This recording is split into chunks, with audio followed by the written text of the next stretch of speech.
Hello friends, welcome to Creative Medicine. In this lecture, we will learn about. Hello friends, let us now learn some important points about incidentally discovered adrenal mass. Let us now learn some important points about incidentally discovered adrenal mass. This is also called as incidentalomas. Incidentally discovered adrenal mass are also called as incidentalomas. So if you see the etiology, the incidentalomas, the genetic syndrome, there are some genetic syndromes which are associated with this incidentalomas, which include MEN1 disease, MEN2, Carney's complex, which is due to the mutation of the gene PRKAR1A mutation, or McCune-Albright syndrome. MEN1, MEN2 mutation, Carney's complex, or McCune-Albright syndrome. All these will result in incidentalomas. Then, if you see the clinical features of these incidentalomas, these are inactive and they are asymptomatic, and these incidentalomas can produce either cortisol, or they can produce aldosterone, or they can even produce adrenaline. If they produce cortisol, they might cause the production of cortisol or aldosterone can be due to adrenocortical adenoma, or if adrenaline is produced, it can manifest as pheochromocytoma. So all these, any mass in the adrenal which is not clinically discovered or which is mostly asymptomatic, any mass in the adrenal gland which is asymptomatic can be named as incidentalomas. That means it is not normally discovered through routine diagnosis, but it has been discovered through the screening procedures done for some other conditions. Okay, so we will see the diagnosis, how it has happened.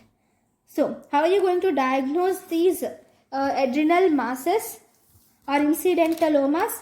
The thing is, when you do CT or MRI finding, you have done CT or MRI for some other condition and you have found that there is an adrenal mass in the patient. In such case, first and foremost, you will have to do the hormone excess screening. Okay, you will have to do screening for hormone excess. If there is any hormone excess is the thing that you have to diagnose. First, if there is plasma metanephrine, you will have to screen for plasma metanephrine or 24-hour urine metanephrine. You will have to screen for plasma metanephrine or 24-hour urine metanephrine or catecholamine excretion. Okay, you are going to screen for this one. Second test you do is 24-hour urine. This is one. This is two. You will do 24-hour urine free cortisol excretion. You will screen, or you will do plasma ACTH level, or you can do midnight plasma or salivary cortisol can be screened, or you can do dexamethasone 1 milligram overnight suppression test can be done. See, this, if you see, these tests are done for the adrenaline or catecholamines which are produced by adrenal medulla. These tests are done for glucocorticoids. For glucocorticoid excess, you can do either 24-hour urine free cortisol or plasma ACTH midnight plasma or salivary cortisol levels, dexamethasone 1 milligram overnight suppression test can be done. And third test is for aldosterone. You can do plasma aldosterone levels, or we can do plasma renin levels can be done for aldosterone or mineralocorticoid hormones. If tumor is more than 2 centimeters, then you will have to do serum 17 hydroxyprogesterone levels are seen, or you can also do dihydroxyepiandrosterone can be diagnosed. See, this is done for mineralocorticoid activity, and obviously this is done for sex corticoids activity. Okay, if these are positive, or if any one, or if all, or if anything is positive, then you will have to do their respective confirmatory testing. And then if this confirmatory testing is positive, then obviously you should do adrenalectomy.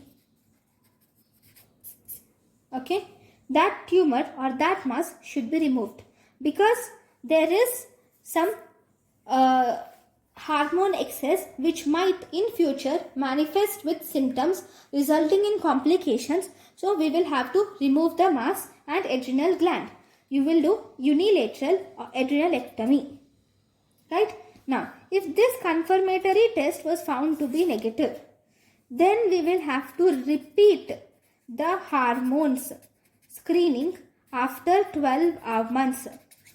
After 12 months, you will have to repeat the hormone screening, and based on the results, you will have to decide. This is after 12 months. Right. Next, if these confirmatory tests were negative, but still, if the size of the gland is more than 4 centimeters, and if you do CT contrast washout test, if it is less than 40%, and the mass has high CT density, in such cases it might be malignant. So we are not going to keep the tumor which has malignant features or which is suggestive of malignancy. So you will have to resect it along with the adrenal gland. So if the size is more than 4 centimeters, or if CT contrast washout time is less than 40%, or if it is high density, then you will have to do adrenalectomy. If all this is negative, that means if the size is less than 4 centimeters, CT contrast washout is more than 40, and it's not high CT density, that is if it is low CT density, in such cases you will have to repeat the screening again. So this is how you are going to diagnose and treat the incidentally discovered adrenal mass. Always remember, never and never do FNAC or biopsy in a patient with incidental adrenal mass, because one important differential diagnosis of incidental adrenal mass is pheochromocytoma, which is very difficult. Which, if this pheochromocytoma has adrenal glands in it, so if you do biopsy or FNAC to that pheochromocytoma, or if you do any type of manipulation with pheochromocytoma, that will release the adrenal hormones, resulting in hypertensive crisis. So this is about the incidentally diagnosed adrenal mass. Thank you guys for watching my lecture. Thank you.